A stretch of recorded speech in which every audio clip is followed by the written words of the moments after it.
Hey there, what's happening YouTube? This is a seriously impromptu video, totally unscripted, totally improvised. I just wanted to share with you what I've been doing over the past couple days. I've been building stuff and trying to understand more about electronics. Right now I'm in the process of building my first function generator, and it's not going to particularly be a good one. It's just going to be one that I can use to help with some of my circuits. Like for example, this little guy right here is just a simple transistor amplifier. It doesn't really amplify very well, but when I'm interfacing with it, I want something that I can easily plug into it, measure with, and then unplug and then work from there. So this is the function generator that I'm working on. And it uses a 555 timer chip. It's pretty low frequency right now. I probably should go with a higher frequency range, but I don't know. I'm going to be listening to this too, and I prefer the lower frequencies.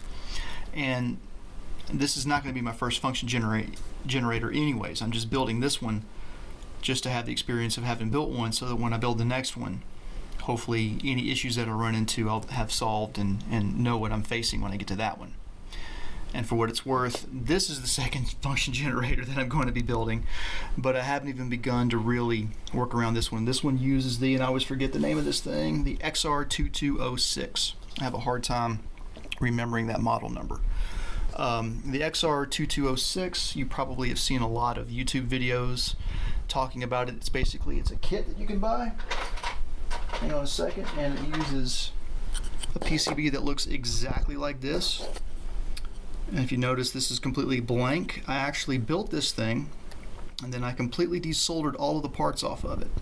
Why would I do such a thing? Well, after doing more research, I found out that the design itself has a couple errors, nothing really majorly critical, but a couple errors in it.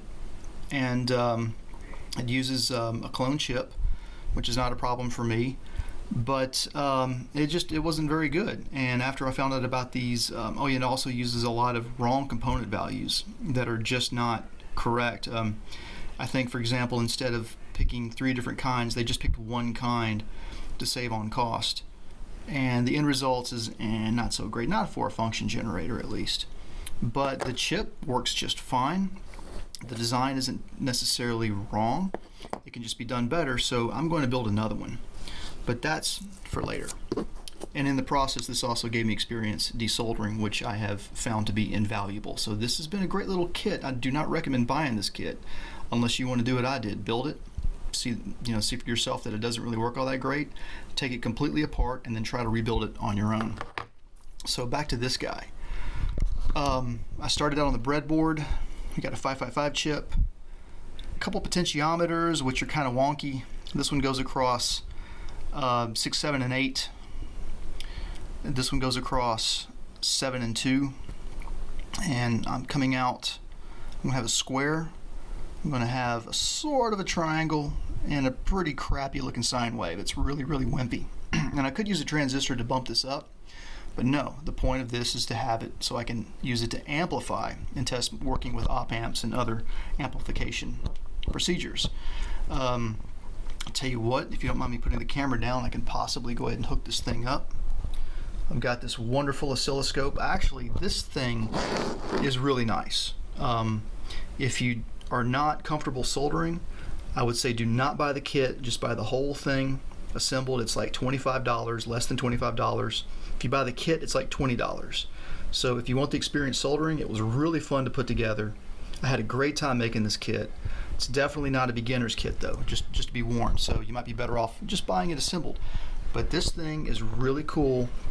You can just hook up an output from your synth, take this to the sleeve, take this one to the tip, and then you can basically watch the waveform. It takes some fiddling to get in right on and so forth, but like I said, I'm not the best explainer at this stuff. I'm definitely not.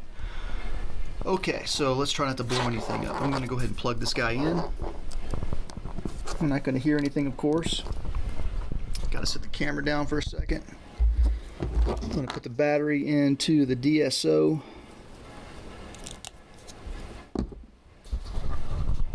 Now then, it's booting up. I'm going to take my ground wire and I'm going to ground my circuit here to the oscilloscope.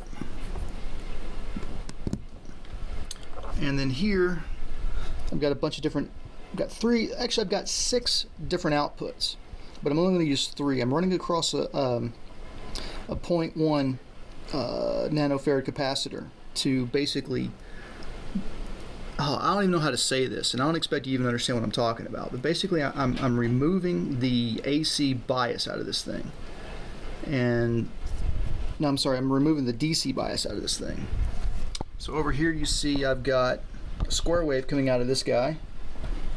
And here you see I've got a not so awesome looking triangle wave. It's almost kind of sawtooth. Sounds like not really a shark tooth, but.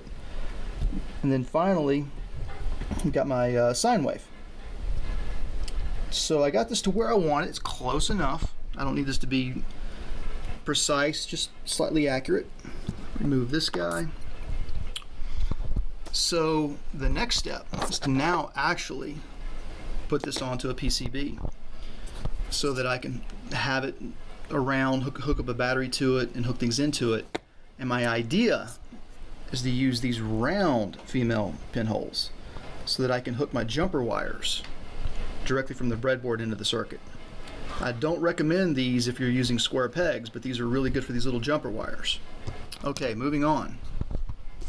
What I'm looking at now are the 2 drawings that I've made where I've basically tried to place the components on what will be the PCB board and then the connection. So this is the top side. So here would be like my 2 potentiometers that I'm going to be using. This is going to be a jumper, which basically this particular pot right here is not going to be, it's only going to be connected when I do the pot. So for the most part I'm just going to have pulse width modulation, but then when I attach this resistor it kind of turns this one more into a frequency shifting, and this one now becomes a pulse width modulation. I don't know, I liked the results. It was really bizarre, so I'm going to keep that, and it's just a matter of hoping that my capacitor and resistor choices here are within the frequency range that I'm dealing with, and I think that they are. I've tested this out and everything looks well enough. So what I'm going to have though is I'm going to have my one of these little round jumpers right here. It's going to be here coming out of the capacitor for the square wave, and this is going to be where the triangle's going to come out, and this will be where the sine waves comes out, and then I'll have a ground connector right here. Have my battery coming through here. I decided to go ahead and put a diode into this thing. I'm debating whether or not I really need to put a diode in this because the way I'm going to be hooking it up, you know, I can potentially hit something and just the diode's not going to help. But yeah, that's about it. So hopefully I'm gonna start working on soldering this, I think, tonight. I'm going to try to film some of it, and let's see how this works out. See you on the flip side. Okay, so I made some more changes to my layout here, and once again, this is going to be the top side, this is going to be the bottom side. I played around a little bit more with moving the trim pots away so that I could actually get the potentiometers that I'm going to be using on here, and in that effort I discovered that I don't need the wire coming out of 6 going all the way over here to this potentiometer across the top. I can get to it by 2. Pin 2, no problem. So that's cool. Another thing I changed was I moved this particular capacitor over because these 2 capacitors are going to be too close to each other. So I moved it over 1, and that's not going to be a problem here, just a little bit further space. So I think I'm pretty good to go. I've been over this a few times now. I started with this particular drawing, and then I laid out everything with pencil so I could erase and make a bunch of mistakes. You might see like how many times I've erased this thing. And then when you get that set up, you just flip it over, hold it up in the light, you know, and then figure out where you're going from there. And then once I got that, I could trace it over to one copy where, you know, I hope that this is going to be the final version, but in this particular case, no, too many mistakes, too many changes. So I decided to do a 3rd version. And that's not really, I don't think that's too uncommon, honestly. You really want to measure this as many times as you can before you get this on the board and start soldering. But I think I'm pretty good to go with this. This is going to look pretty good. One thing I thought about, I've got some switches coming in. I don't have them now, so I'm just going to use a jumper for this one. But I might even be able to remove, if this is successful, when my switches come in, remove this jumper and replace it with a switch. This basically just activates this potentiometer, and they kind of do this. They act off of each other to give a weird kind of pulse width modulation, which starts to affect the frequency a little bit. This is going to be the main frequency determination right here, and I'm not going to have it. What am I trying to say? It's a fixed value. It's a fixed capacitor value, and there's not going to be able to select other capacitor values with this function generator. Because again, this is just a test. This is just a test to see if I can get this to work. So I think I'm going to get this thing ready to go up here on this little mount, get the soldering iron ready to go, and see what happens. Wish me luck. Okay, still building up the courage to do this, so let's see what we got here. I got my PCB mounted, cleaned it with alcohol, solder's ready to go. Here's my diagrams to go by. I've got my components mostly laid out here that we're going to be working with. And it's just 3 104 capacitors, 2 10 microfarad capacitors, and 1 4.7 microfarad capacitor, a 220 resistor, a 330 resistor, and 2 potentiometers, and some headers. Not bad. Oh, I need a diode. Need to add a diode. And of course, I will be doing a battery for this, so just grab one of these guys right here. Have him ready to go. My diodes are right here, so I'll cut one of those out and let's get started. Okay, first things first, it's imperative that I get this socket precisely where it's supposed to be. And it goes columns N through Q and rows 7 down through 4, whatever. Double check this many times. Now, the trick is to solder this thing on. I can't flip it upside down, this will fall out. I need to hold it here, but it's going to be on level. So I'm going to try a little trick here. Oops, there you are.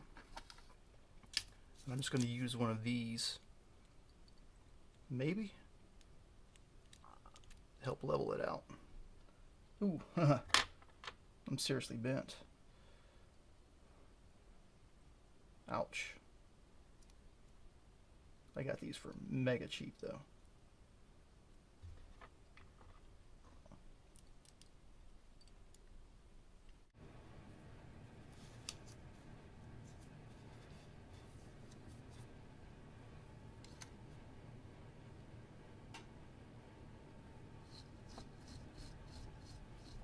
Don't breathe this stuff. Make sure to solder the right one.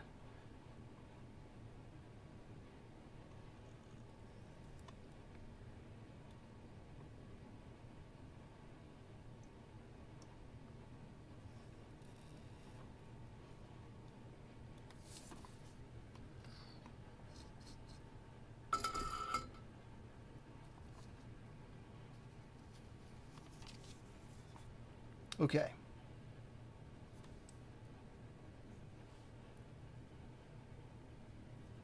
Now I can get back to work.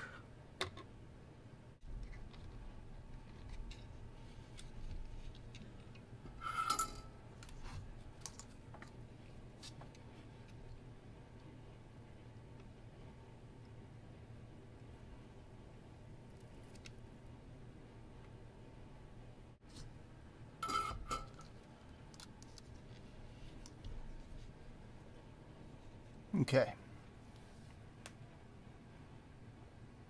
Now, resistors. Actually, I'm going to do the diode. So the diode's right on the nose. And this is for circuit protection, since I'll be using a battery clip. In case I accidentally touch the battery to the clip wrong, this will not fry 555 chip. And in case the 555 chip does fry, I've got a socket so I can just replace it. Well, let's hope that it doesn't.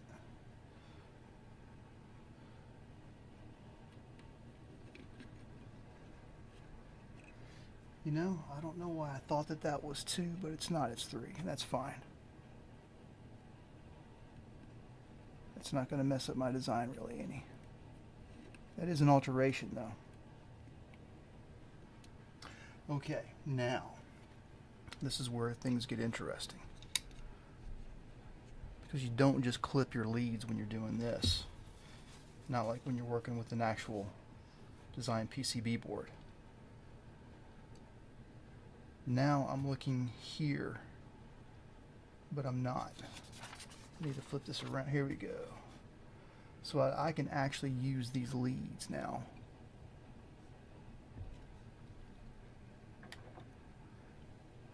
As bus lines.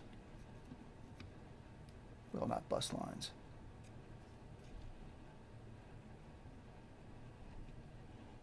So I'm going to bend it over instead of snipping it off. And I've got a bag of more things to use when the time comes. Okay, so here what I'll do instead, solder here and here and here and clip it.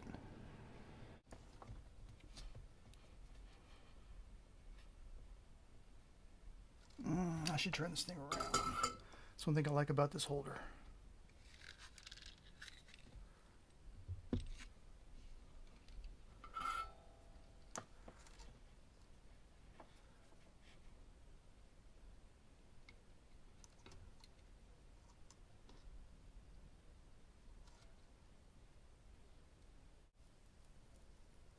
There we go.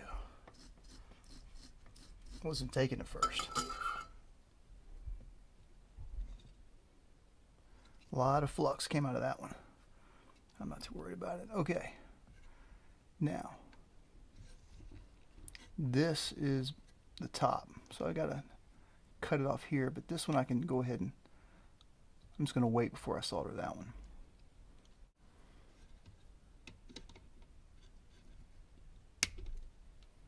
There we go. And then when the time comes, the battery positive will come into 9 and then attach to that. Now I've got my positive power rail coming across here.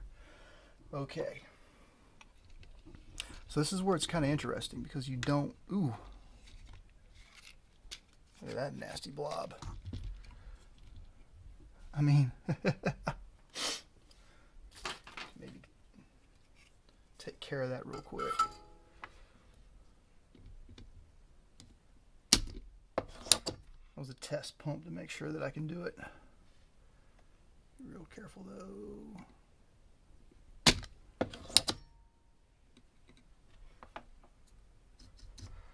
Alright.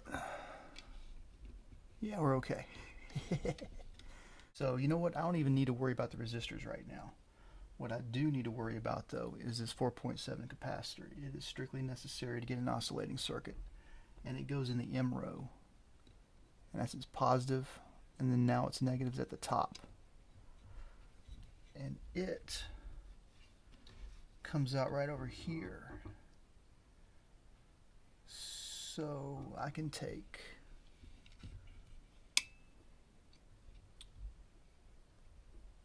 its negative leg across the negative rail. And it's actually going to be it's going to form part of the negative rail. And then it's positive.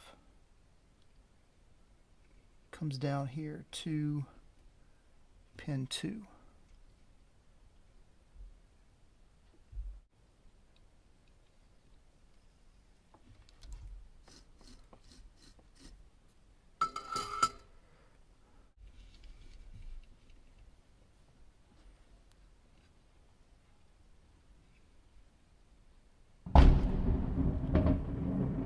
Wow.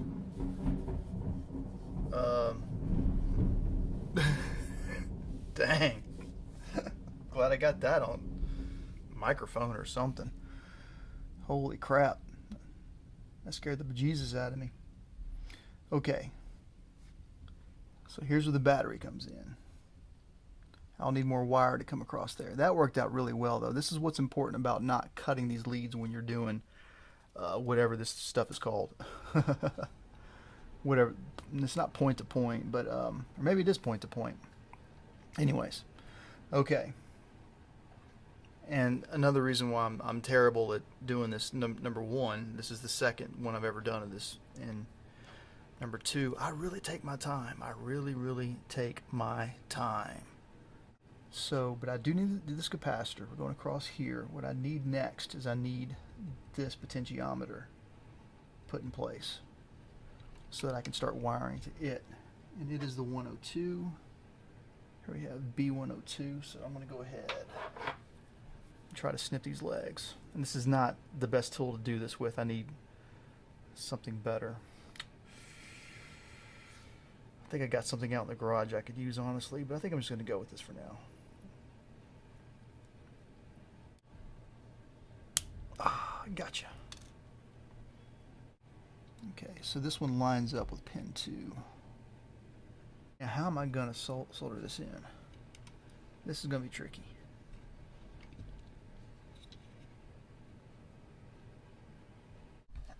Okay, I got to act quick.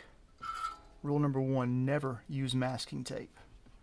But I think the way I'm using masking tape here is not going to leave any residue on the board. I've paid the price before. This is going to be tricky. I'm going to try to do the middle legs. Well, yeah, in order to do this, I need to do both potentiometers.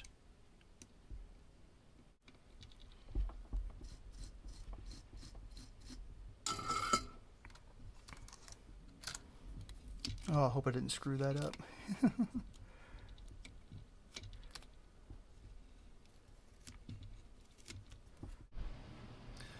Okay, now I'm shaping solid core jumper wire. It's going to take 7 over here to these potentiometers. But what I want it to do, it's going to be inserted right here, but I'm trying to determine how much wire to leave, cut off somewhere around here, strip across this so I can get this 1, 2, 3 over. So we go down a little bit, 1, 2, 3. So I cut it like right here.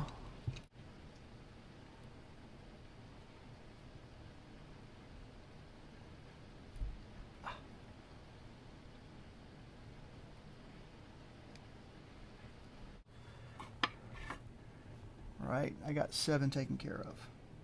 And I also need to get power down to this guy. I guess I can do that first.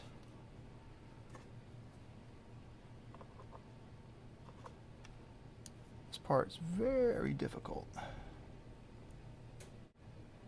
I mean, just like trying to let go of the wire makes it move. All right, I'm going to cut off the end of that. Adding weight. I doubt this is going to work either. I'm going to try to press down, but it's going to flip the backside a bit.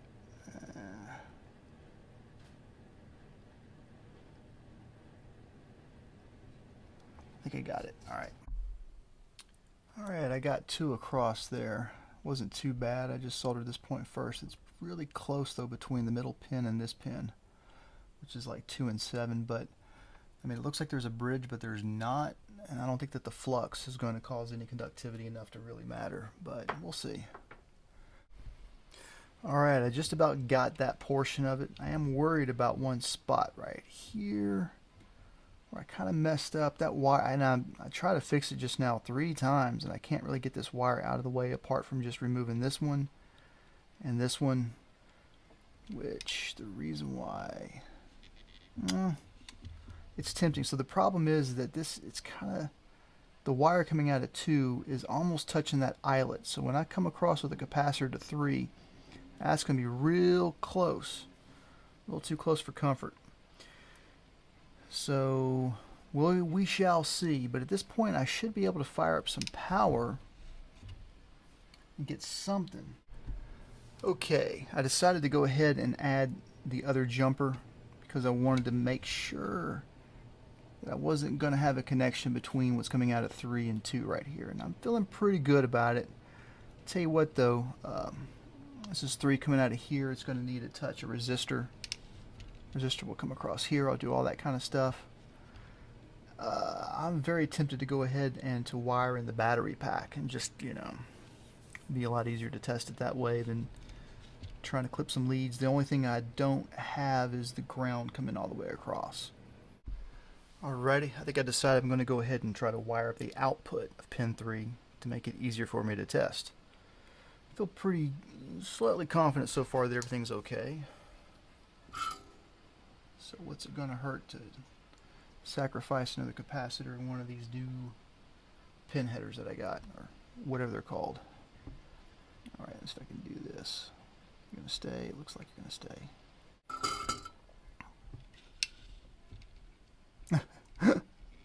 That did not work.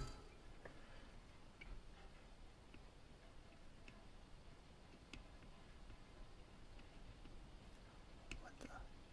There we go.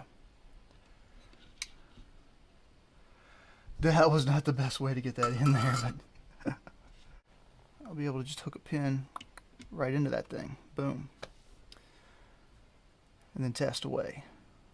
And then that will be my square wave, and then I'll have triangle and sine wave, and then ground up here. Alright, let's see what happens. Alright, we've got power. This is actually working. I think I'm changing the pulse width. Yes, there we go. Alrighty, so I've got to fill out this side, add a jumper here, and we'll be done. So I'm going to finish this up tomorrow. Awesome. Okay, it is the next day, and let's finish this thing up. Here's what we got so far. Flip this sucker around. So now I just need to get the rest of the outputs put in place, which is going to be a series of resistors, 104 capacitors, and my little output pins. So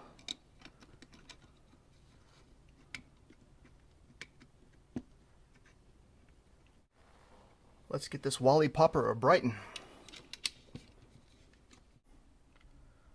I'm going to have a capacitor coming across here. So that leg will tie to there. Then I also need another jump to resistor. This is going to come up. Oh, that's perfect. That's perfect. I can actually tie that down right there.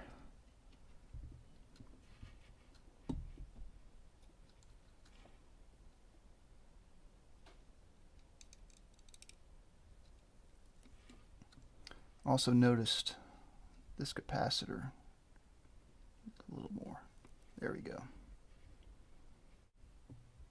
Normally I would have this more set up a little more easier, but I'm trying to film it, so a little compromise makes it a little more difficult for me. Okay, let me see what I got here now.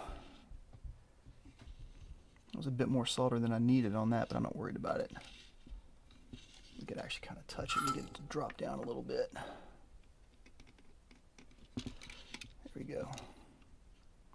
Maybe that was a massive, awful blob right there, but I was confused.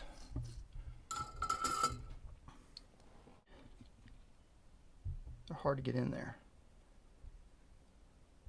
I almost need some kind of a tack to get them to stay in.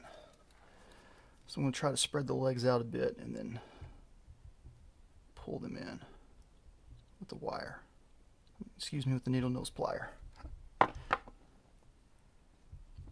It's funny how you're trying to say one thing, but your brain's so busy doing something else that you say the wrong words. Okay, so that's going to be the triangle wave out. Then just right about here, we're going to put in the 220 resistor. I did something wrong here. Oh, okay. Wait, 1, 2, 3, and then 1, 2, 3, 4, right? 1, 2, 3, 4, 5, 6, 7. It goes to 7, not 8. Why do I have it over here in my diagram going up to 8? This is not a bad thing. I've got plenty of room to work with here. Right. And the way that, oh, ha. Okay. Almost messed up. This comes across here. From here down to here, over to here. So this gets my capacitor to my triangle, and to help filter it to the square wave to get it into a triangle. And then we're going to come over here to this, and this is going to get another RC network for the sine wave. Bend this up so I can bend it down. And let's see if I can get it under here one last time. Yay. Okay.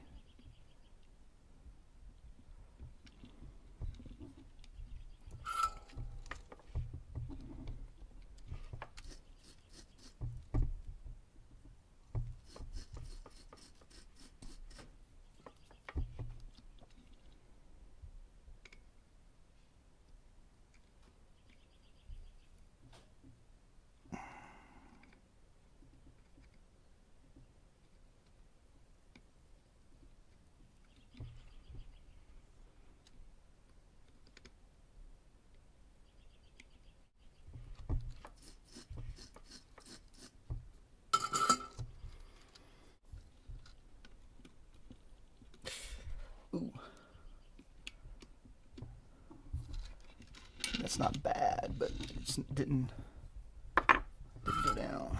Let's see, how can I do this? There we go.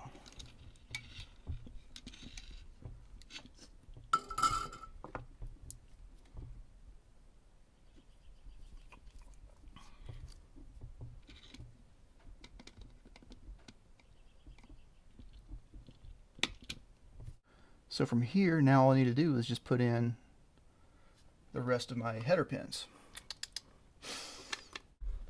Okay, let's see if we can finish this thing up.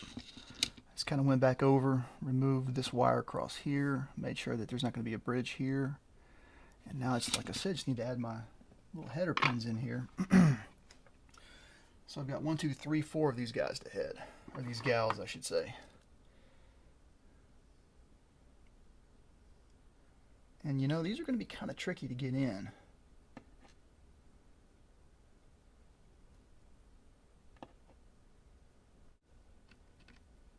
There we go.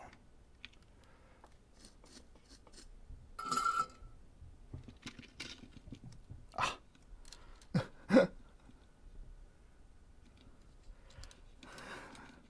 Well, that will work.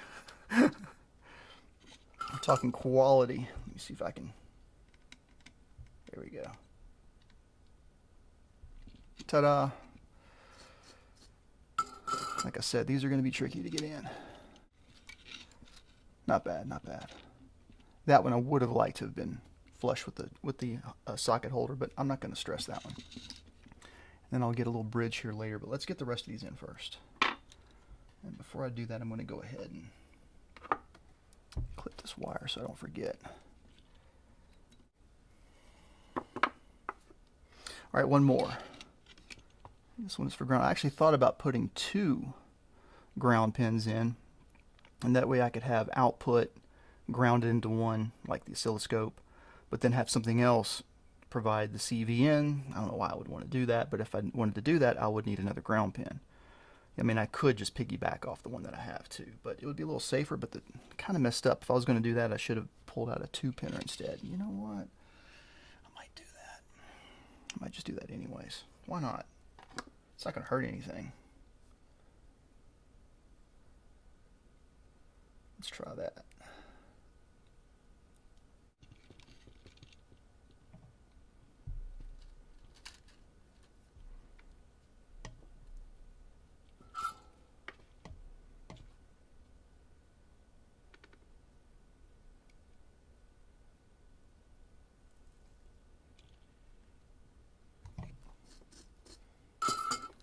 I just need to get a pin over here. And where was the other pin I need to connect? Right here. Number 5. Ha ha ha. I don't normally use my left hand to clip. Now I need to put the male jumper in here. Although I'm tempted to wait for my switches to show up. Ooh, that's hot. I can feel the heat on the bottom transferring to the tips of these little metal wires right here. Look what poked into my finger.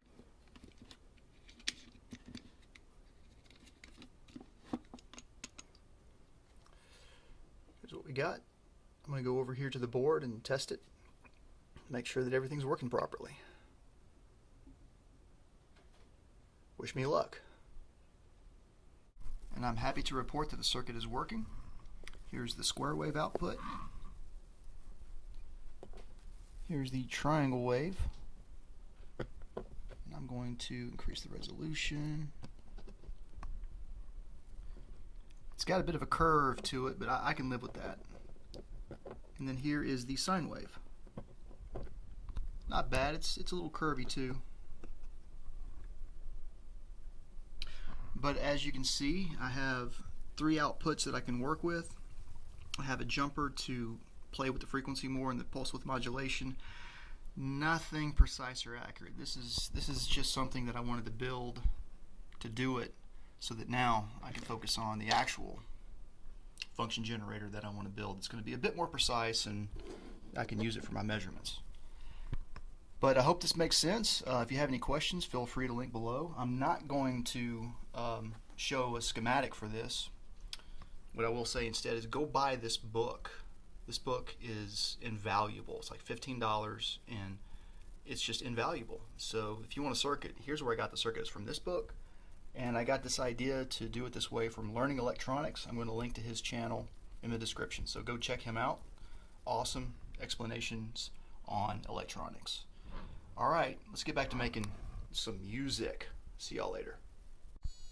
And just a quick follow-up, I did make a mistake. I totally did the jumper to this potentiometer wrong. I wired it through the potentiometer down to the jumper thinking that that would only make a connection if you put the jumper in. When I put the jumper in, it connects 2 directly to 7. So, you know, we get a higher frequency range, and we could still control from there. But as it stands with the jumper out, this potentiometer is actually working when it wasn't supposed to, but you know, I don't care. This is good enough. This is good enough for now. So what I've got going on here is my little business card sequencer kit that I put together, and it's driving the CV onto the 555 chip. So that's pretty cool. I've got another circuit I built where I can actually change the tempo, but I don't have time to hook that up right now. We'll call this a success. See y'all later. Oh yeah, let's go make some music.